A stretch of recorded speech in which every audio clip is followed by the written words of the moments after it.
Hello students, this is Radha Chauhan and welcome to my channel. Students, in previous video we have discussed about the president and now in this video we will discuss about the vice president. It is also an important topic students, so please go through it. So here we go. Vice president. According to our Article 63 of Indian Constitution, that article states that there will be a president of India. यानी कि जो article 63 है हमारे constitution के according उसमें ये कहा गया है कि हम इंडिया में वाइस प्रेसिडेंट होंगे. Second one is he is an ex officio chairman of Rajya Sabha. ये राज्यसभा के क्या है? एक्स ऑफिसियो चेयरमैन है. कौन? Vice president. Got it students. Next one is election. अब बच्चों देखो, प्रेसिडेंट के जो वाइस प्रेसिडेंट के जो इलेक्शन है वो कैसे होता है? वो एक जॉइंट, इसमें क्या है, joint sitting of both the houses, यानी कि दोनों हाउसेस मिलकर यहाँ पे वाइस प्रेसिडेंट को इलेक्ट करते हैं. दोनों हाउसेस, यानी कि आप देखो इन्होंने बच्चों यहाँ पे हम इलेक्टेड मेंबर्स की बात नहीं कर रहे हैं, यहाँ पे इलेक्टेड प्लस नॉमिनेटेड दोनों हैं. यानी कि इलेक्टेड और नॉमिनेटेड मेंबर्स लोकसभा के, elected and nominated members Rajya Sabha के, यानी ये दोनों मिलके क्या करेंगे? वाइस प्रेसिडेंट के इलेक्शन में पार्टिसिपेट करते हैं. Got it students. Next one is जो ये इलेक्शन जो होता है वाइस प्रेसिडेंट का, बच्चों ये single transfer of vote system के बेस पर होता है, जिसकी हमने प्रेसिडेंट में भी देखा था. Single transfer of vote system, उसमें क्या होता है आपको देखा होगा कि आपने बैलेट पेपर होता है, बैलेट पेपर में प्रायोरिटी वाइज हम लोग लिखते हैं A B C, जो भी हम जिसको हम फर्स्ट प्रायोरिटी या फर्स्ट 1 2 3 जो हम प्रायोरिटी देते हैं कि फर्स्ट प्रायोरिटी हम इसको देंगे, सेकंड इसको देंगे, थर्ड इसको देंगे.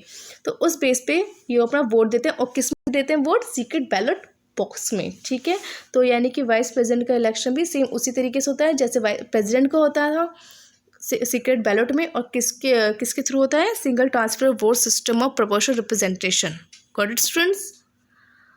Next one is qualifications. अब वाइस प्रेसिडेंट की क्वालिफिकेशंस क्या क्या होती है? देखो बच्चों, फर्स्ट क्वालिफिकेशन जो है वो कॉमन है.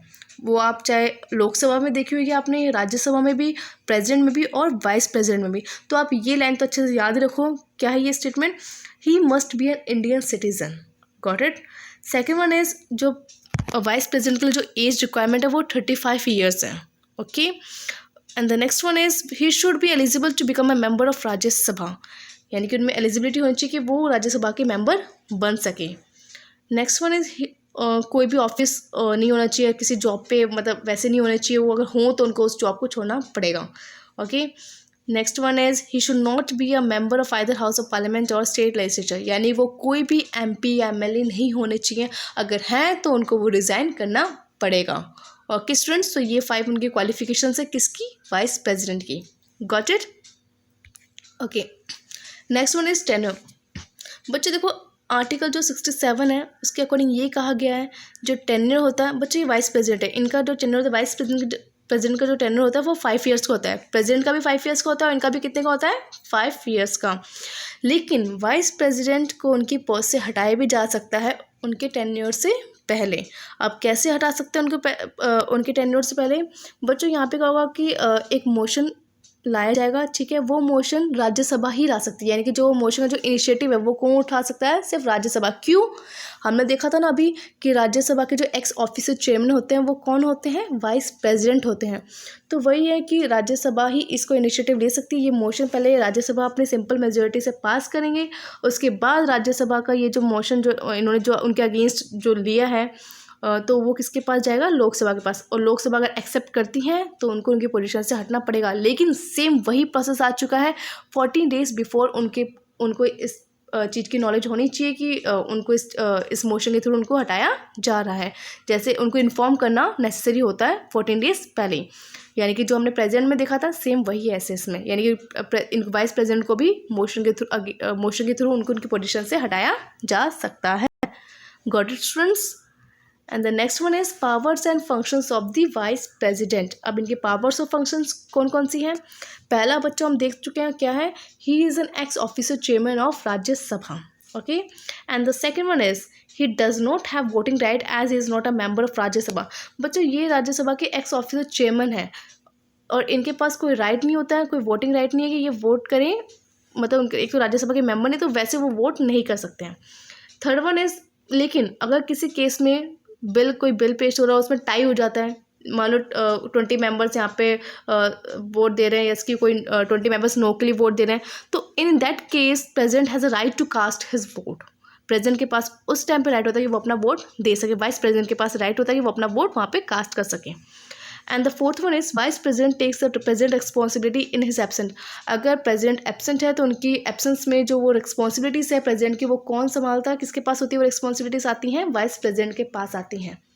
ओके स्टूडेंट्स, अब बच्चों हम देखेंगे कौन कौन सी कंडीशंस है जब वाइस प्रेसिडेंट वो प्रेसिडेंट का चार्ज अपने ऊपर लेते हैं। तो पहला, अगर मान लो बाई चांस प्रेसिडेंट की डेथ हो जाती है तो जो उनका जो चार्ज है तो वो किसके पास जाएगा, पूरा वाइस प्रेसिडेंट के पास चले जाता है।